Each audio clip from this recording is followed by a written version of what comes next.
वो होते हैं किस्मत वाले, वो होते हैं किस्मत वाले, जिनके माँ होती है।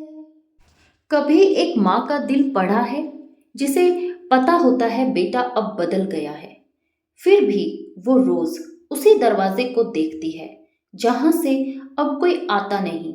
ये कहानी एक बेटे की नहीं, हर उस माँ की है जो इंतजार करते करते एक दिन खामोश चली जाती है। अगर कभी आपने भी अपनी माँ को खामोशी से याद किया है तो बस सुनिए, शायद ये कहानी आपको बहुत कुछ याद दिला दे। कहानी है आयांश की, एक बेटे की जो माँ से बहुत प्यार करता था, पर उस प्यार को कभी समय नहीं दे पाया। वो सुबह की गर्म रोटी, माँ के हाथों से बंधा टिफिन, बिना पूछे पानी ले आना, बुखार होने पर चुपचाप माथा छूना, वो सब अब सिर्फ यादें हैं।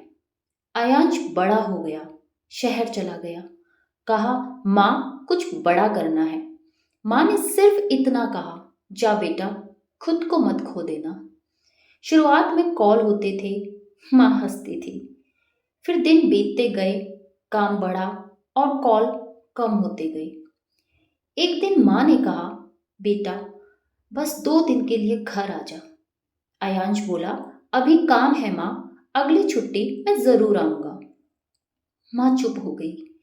कहना बहुत कुछ था, पर बोली कुछ नहीं। वो माँ थी ना, कभी बोझ नहीं बनती। और फिर एक सुबह फोन की घंटी बजी। आयांश, माँ नहीं रही, बस इतना सुना और सब सुन हो गया। भागा वो, गाड़ी से, बस से, जो मिला पकड़ता गया। माँ सफेद चादर में लिपटी थी, चेहरे पर शांति थी, थकावट थी, पर ममता अब भी बाकी थी। आयांश उनके पास बैठा, हाथ थामा और धीरे से बोला, माँ मैं आ गया हूं। पर माँ चुप थी। उसके आंसू माँ के ठंडे हाथों पे गिरे, पर अब कुछ सुनने वाला नहीं था। आज वो हर दिन माँ की तस्वीर को देखता है, उससे बातें करता है, रात को माँ का तकिया गले लगाकर सोता है। पुरानी अलमारी से माँ की लिखी चिट्ठियां मिली। एक में लिखा था, तेरा इंतजार मेरी सबसे प्यारी आदत है। अब वो आदत टूट गई है और आयांश सिर्फ एक सवाल करता है, माँ मैं लौट आऊं?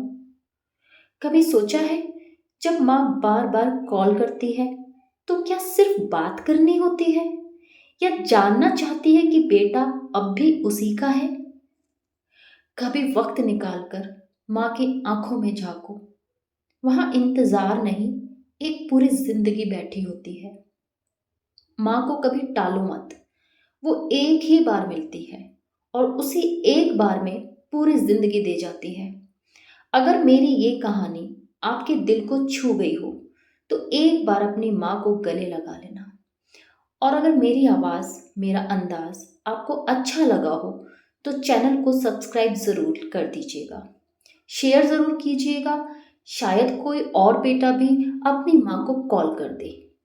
रूहानी रिश्ते से मैं फिर मिलूंगी एक नई कहानी के साथ। तब तक माँ को याद करते रहिए। धन्यवाद।